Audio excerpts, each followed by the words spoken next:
The Indiana Pacers are smart enough to get out of the way from that Russell Westbrook and Lakers wrecking ball coming straight for them. The NBA insider Mark Stein, he floated the idea of the Lakers dangling Westbrook away from Malcolm Brogdon and Buddy Hield.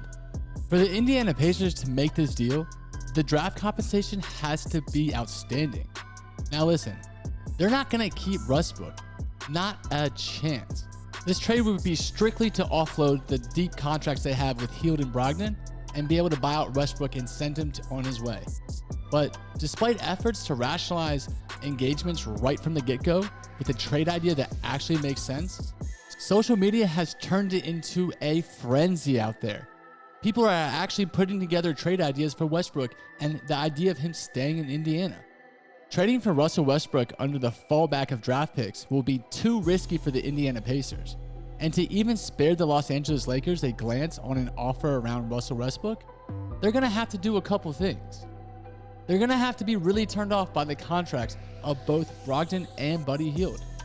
They would also have to fail on finding a trade partner. And as we all know, Hield was almost traded last year to the Lakers. They're going to really like the future proofing provided by the Lakers' uncertain draft picks. They also have to be super confident about the Lakers being terrible in 2027 and beyond, because that's the only first-round draft pick they have to offer. They have to be willing to absorb the financial repercussions of waiving and stretching Westbrook's monstrous salary. And the worst of all reason, they have to be willing to accommodate Westbrook and let him lead a Pacers team which already has young talent in Tyrese Halliburton. That would go against everything that they tried to do this year. And this is what I still don't get. The Lakers are still packaging Westbrook as a franchise-altering player in a good way. That is false advertisement. We can all see the physical regression with Russell Westbrook. He's been on 4 different teams in 4 consecutive years. Just think about that. The former triple-double MVP can't even stay on a team longer than a season. Westbrook badly needs a change of scenery for a better ending to his Hall of Fame career. But listen, whether there's any team volunteers to take him on and facilitate him with a necessary roster overturn is a massive question mark. I just don't see a franchise doing that for him. They're not going to build around a guy that is falling off, so to speak. The Indiana Pacers hardly look like a franchise willing to take all that on.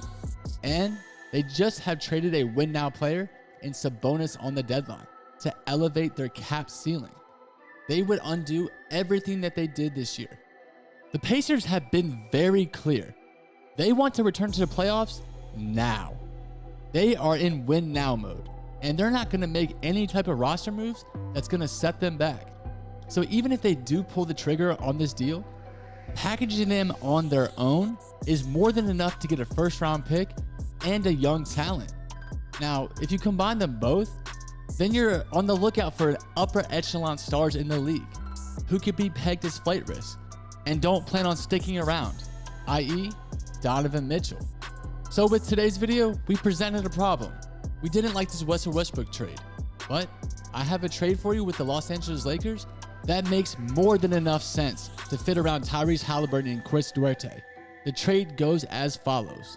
The Indiana Pacers would acquire guard Talen Horton-Tucker from the Lakers for guard TJ McConnell and the 2022 second-round pick via Houston. They acquired that earlier in the trade with the Cavaliers this year. Now, I know what you guys are saying. Horton-Tucker had a rough season after signing that contract extension last summer. He averaged 9.9 points, 3.2 boards, and 2.5 dimes per game on a subpar 42% shooting from the floor, including just 27.4% from beyond the arc. As the Lakers juggled between lineups due to injury and poor roster construction, the 21-year-old never really seemed to get any semblance of rhythm in the 3rd season in the league. On the other hand, McConnell has been forgettable for most part of the season this year.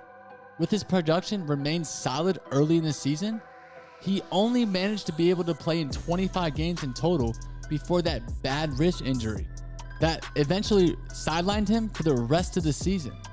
In his 3rd year with the Pacers, he's averaged 8.1 points, 3.4 boards, and 4.8 assists per game. So, let's look at how the deal benefits both teams. The Indiana Pacers can afford to take some gambles this year. Now, they're going to be searching for prospects who can add another layer to the team's ceiling. And one of those gambles is going to be on Talen Horton-Tucker. He's simply just been a big misfit for the Lakers personnel.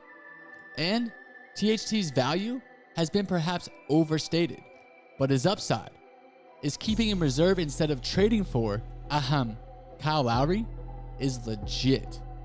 He's a weak perimeter threat this season, but the catalog of his game is largely predicted on him taking it to the rack and serving as a release valve for the offense. Still, unlike veteran commodities, he's still ample room to develop his weak points. And LA, given their personnel and direction, it's just not simply conducive environment for the young star. THT's off-ball defense can be a hit or miss sometimes. He's actually one of the Lakers' strongest on-ball defenders, and using his bulk to cover more ground than usual against both guards and small forwards? Listen, better yet, he perfectly fits Indiana's timeline, serving as an ideal complement to the likes of Halliburton and Duarte, who prefer operating on the perimeter. I could really see this guy working out with the Pacers next year.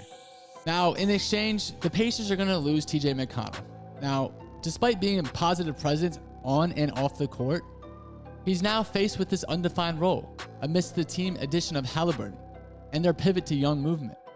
He's coming off that bad wrist injury, trimming Indy's leverage, justifying the need for a sweetener in the form of draft compensation to entice the Lakers given their depth of draft assets.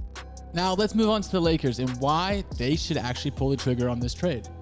The Lakers, they don't really have ample roster control over THT. And even if they successfully bank on him to bounce back next season, he can simply opt out of his current deal.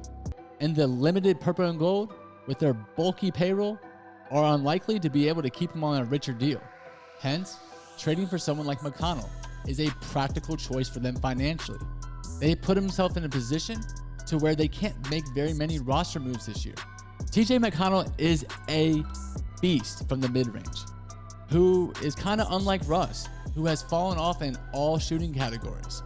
Also, the Lakers could feel incentivized to get a high second rounder, as they simply have exhausted virtually all of their draft assets as they built their uber expensive roster this year. Which leads me to today's question, you guys. Would this trade make sense for the Indiana Pacers, swapping TJ McConnell for Horton-Tucker? I kind of see this working out and this being a great move for the Lakers and for the Pacers. The Pacers have a little bit of room to gamble, and I could see them pulling the trigger on this deal. But you guys let me know in the comment section what y'all think. And tomorrow, we'll be back better than ever with some more Indiana Pacers basketball.